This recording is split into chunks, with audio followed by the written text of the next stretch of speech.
തരണം ചെയ്യേണ്ടത് എന്ന് ലോകത്തെ പഠിപ്പിച്ചിട്ടുണ്ട് ബീവി ഫാത്തിമ റളിയല്ലാഹു അൻഹാ.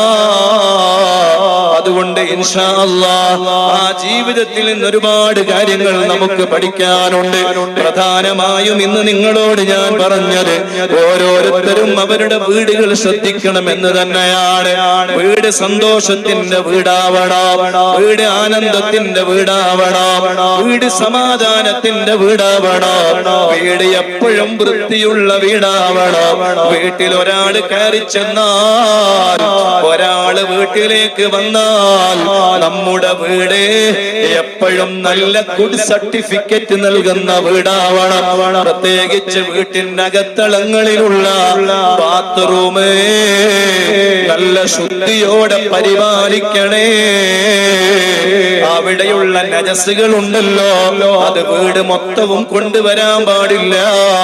വൃത്തിയില്ലാത്ത വിഷയത്തില് അതേ മൂത്രമൊഴിച്ചിട്ട് നന്നായിട്ട് മനോഹരിക്കാതെ, വെള്ളമൊഴിക്കേണ്ട രൂപത്തിൽ വെള്ളമൊഴിക്കാതെ, അതിനെ പരിഗണിക്കാതെ നിന്നാൽ നാളെ ഖബറിൽ ചെല്ലുമ്പോ ആദ്യത്തെ ചോദ്യം മൂത്രമൊഴിച്ചിട്ട് മനോഹരിക്കാത്തതിനെ കുറിച്ചാണ് കേട്ടോ.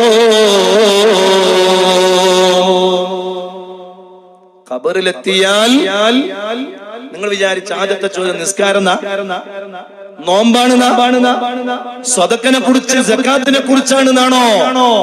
ഹജ്ജ് ചെയ്യാത്തതിനെ കുറിച്ചാ? അല്ല. ഖബറിൽ ഒന്നാമത്തെ ചോദ്യം, the first ചോദ്യം എന്താണെന്നറിയോ? The first question, ഒന്നാമത്തെ ചോദ്യം, ഖബറിൽ ഒന്നാമത്തെ ചോദ്യം. സുബ്ഹാനല്ലാഹ്, വളരെ ഗൗരവത്തോടു കൂടെ കാണണം, നിസ്സാരമായി കാണരുത്. ഖബറിലെ ആദ്യത്തെ ചോദ്യം അതെന്തിനെ കുറിച്ചാ? മൂത്രമൊഴിച്ചിട്ട് മനോഹരിക്കാത്തതിനെ കുറിച്ചാ. സുബ്ഹാനല്ലാഹ്. രണ്ടാമത്തത് എന്താണെന്നറിയോ? നമീമത്താണ്, ഏഷണി പറയുന്നതിനെ കുറിച്ചാ. രണ്ട് ചോദ്യവും നേരിട്ടിട്ട് ശേഷമേ അങ്ങോട്ട് പോകാൻ പറ്റൂ.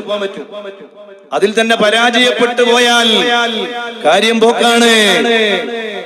അതുകൊണ്ടാണ് ഹബീബായ മുത്ത് മുഹമ്മദ് മുസ്തഫ സല്ലല്ലാഹു അലൈഹി വസല്ലം തങ്ങളെ ഒരു ഖബറിന്റെ സമീപത്തൂടെ നടക്കുമ്പോ ആ ഖബറിന്റെ അകത്തുനിന്ന് അദാബ് കേട്ടില്ലേ?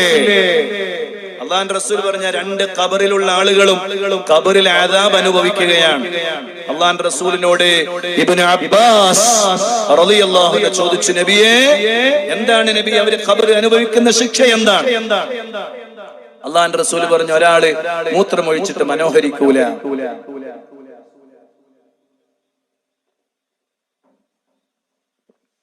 മൂത്രമൊഴിച്ചിട്ട് മനോഹരിക്കൂല. മനോഹരിച്ചിട്ടുണ്ടാവും, ചിലപ്പോ വെള്ളമൊഴിച്ചിട്ടുണ്ടാവും, നന്നായി വെള്ളമൊഴിച്ചിട്ടുണ്ടാവൂല, ശരിക്കും ശുദ്ധിയാക്കിയിട്ടുണ്ടാവൂല. അങ്ങോട്ടങ്ങ് പാത്തി വരെ തന്നെ അല്ലേ? ഒരു ലെവലില്ലാതെ, ഒരു ശ്രദ്ധയില്ലാതെ. അവരത് പെങ്ങളെ, സഹോദരിമാരെ, നമ്മുടെ വീടുകളിലെ ശൈത്വാന്റെ കേന്ദ്രങ്ങളാക്കി നമ്മുടെ ബാത്റൂമുകളെ, ടോയ്ലറ്റുകളെ നമ്മൾ മാറ്റരുത്. നല്ല വൃത്തി വേണം നമ്മുടെ വീടുകളിൽ. എവിടെ നോക്കിയാലും കുറെ വസ്ത്രങ്ങൾ അവിടെ മൂലക്ക് അയച്ചിടുക, കുറെ വസ്ത്രങ്ങൾ ഇവിടെ മൂലക്കിടുക, യാതൊരു വൃത്തിയില്ലാണ്ട് അതൊക്കെ ഒന്ന് അടക്കി വൃത്തിയാക്കി അലമാരകളിൽ വെച്ചൂടെ?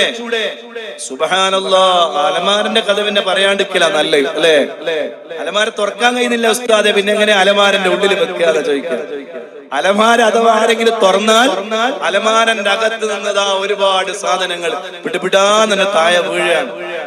കാരണം വെക്കാൻ സ്ഥലമില്ല, കുത്തി നിറച്ചാണ്. പിന്നെയും നിറക്കി, പിന്നെയും നിറച്ച് അവസാനം എങ്ങനെയൊക്കെയോ ചെറുങ്ങനെ തുറന്നിട്ട് രണ്ടെണ്ണം ഉണ്ടായിരുന്നു, അതും കൂടി അതിന്റെ ഉള്ളിലേക്ക് ചുരുട്ടി വെച്ചിട്ടുണ്ട്.